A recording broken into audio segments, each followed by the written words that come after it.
Hi guys, welcome to Rooster Tutorials, where you're built to be the best. My name is Olorun Tobashegun, and today we'll be talking about Constitution. So at the end of the class, I believe the students should have known the meaning of Constitution, the types of Constitution, and the differences between the types of Constitution. Are you with me? Thank you. Okay, so now let's start with the definition of Constitution. Now, Constitution can be defined as the basic principles, laws and customs of a nation, of a state, or social group that determines the powers and duties of the government and guarantee certain rights to the people in it. So when we're talking about constitution, these are laid down fundaments that guide the activities of the government. And don't forget, the government itself is a creature of the constitution. So without the constitution, then the government won't perform well. Are you with me? So now we want to move to the difference, or let me say the types. Let's go to the types of constitution. So before I start analyzing the types of constitution, I want to tell you something about the question I asked Ade a few weeks ago. I asked Ade, what do you understand by the differences of constitution? So he told me there is a written constitution and there is an unwritten constitution. So I asked, what is the difference between a written constitution and an unwritten constitution? So he told me that a written constitution is a constitution that can be found in a single book, while the unwritten constitution are constitution that is passed from one generation to another through oral means, which means by telling it to people, and the people that heard about it will tell it to the coming generations. You understand? But I can tell you that Ade is very, very wrong.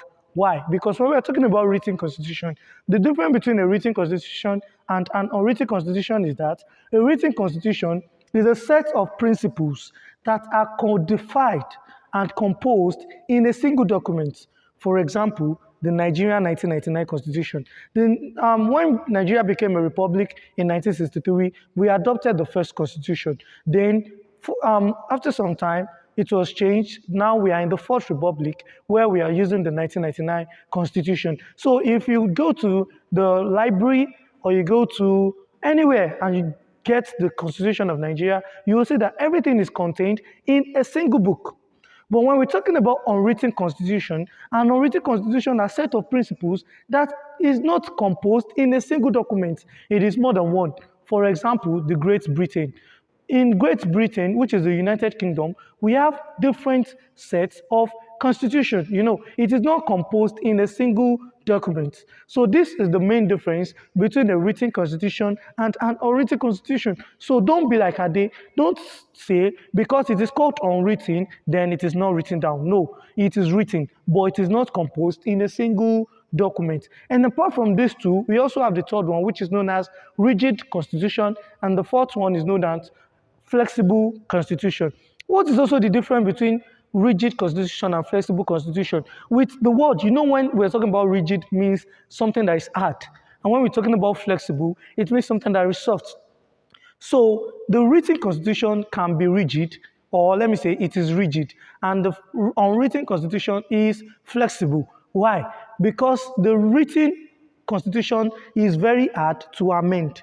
That is why it is rigid. But when we're talking about the unwritten constitution, it is flexible. It is easy to amend. That is why it is called flexible constitution. So these are the types of constitution. Don't forget, we have the written constitution, which is composed in a single document.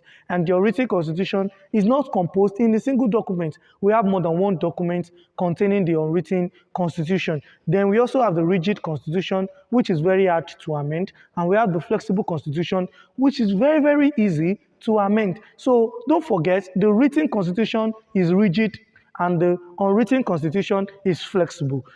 So that's where we're going to stop for today. And in the next class, we will talk more about constitution, about what we need to understand more about constitution. So don't forget, my name is Olorun Tobashegun, and this is Real Star Tutorials, where you're built and you're definitely going to be built to be the best. So don't forget to hit the like button, subscribe, and hit the notification bell so you will know when we have the next class. So thank you very much.